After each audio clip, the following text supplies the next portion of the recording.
Well, I put my hat on that we bought over in England.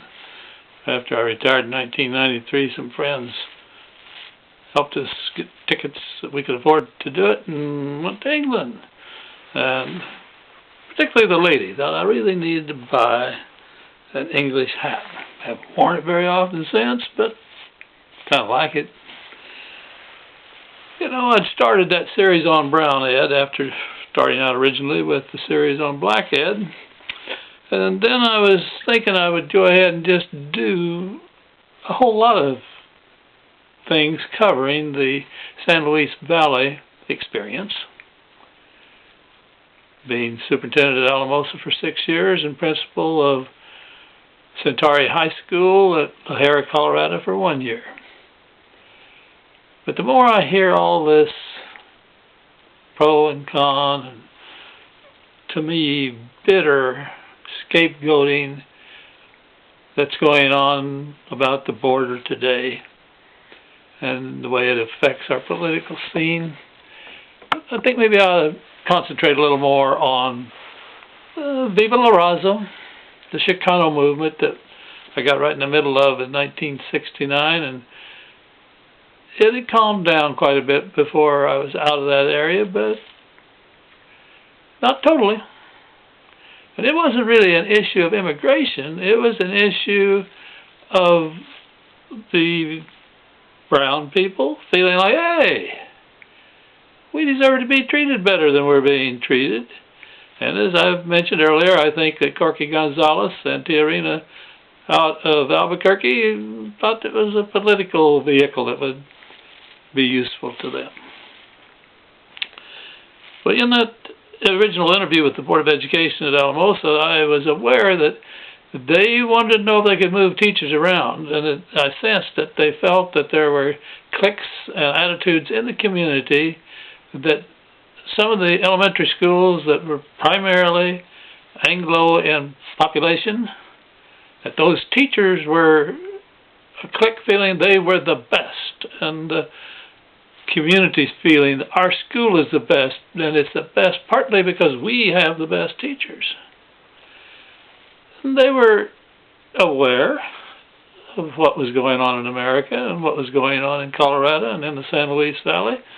And they didn't want to have a feeling that the poorer part of town and the Boyd School was kind of the school across the tracks, not literally, but kind of that way, and certainly had the heaviest concentration of Mexican-American children. And they didn't want that school being thought of as a school that had the poorest teachers and the lowest achievement level and so on.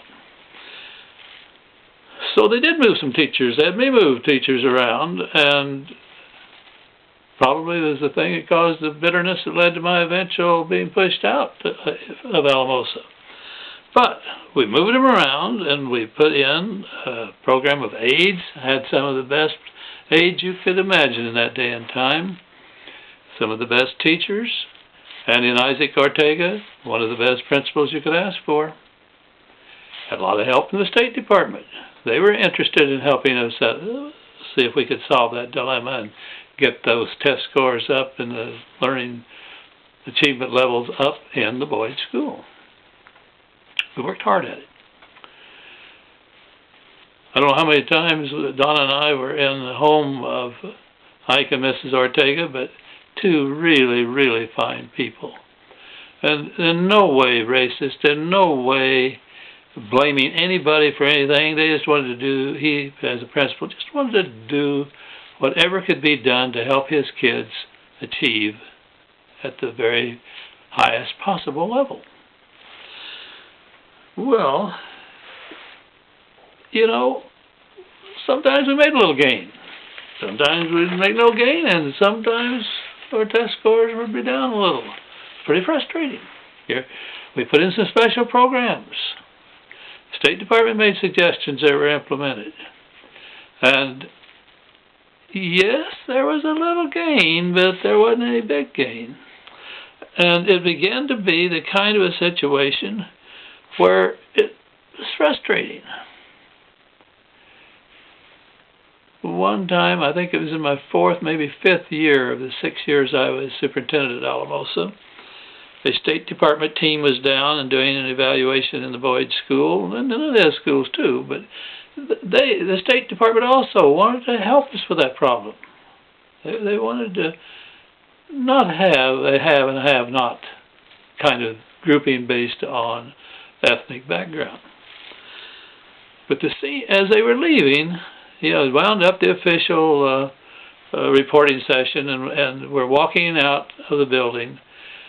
The senior member of the State Department team said to me very quietly, "Has it ever occurred to you that the pressure that you have put on yourself, the pressure that Mr. Ortega and you have put on the staff, and the pressure then that you all, including the teachers and aides, have put on the students, that maybe the students feel too much pressure and are pushing back?"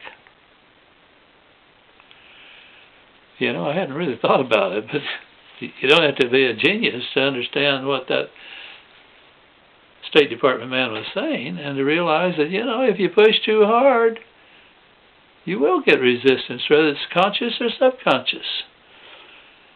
And incidentally, today I see that all the time as a sub in the high schools, where the No Child Left Behind has been formulated on the concept that if you would pressure on school boards, pressure on teachers, superintendents, and pressure on students, that you can raise the level of learning. They're getting a heck of a lot of resistance here with kids that have to take algebra for 2 years. I don't like to sub in those classes. In fact, I just don't anymore.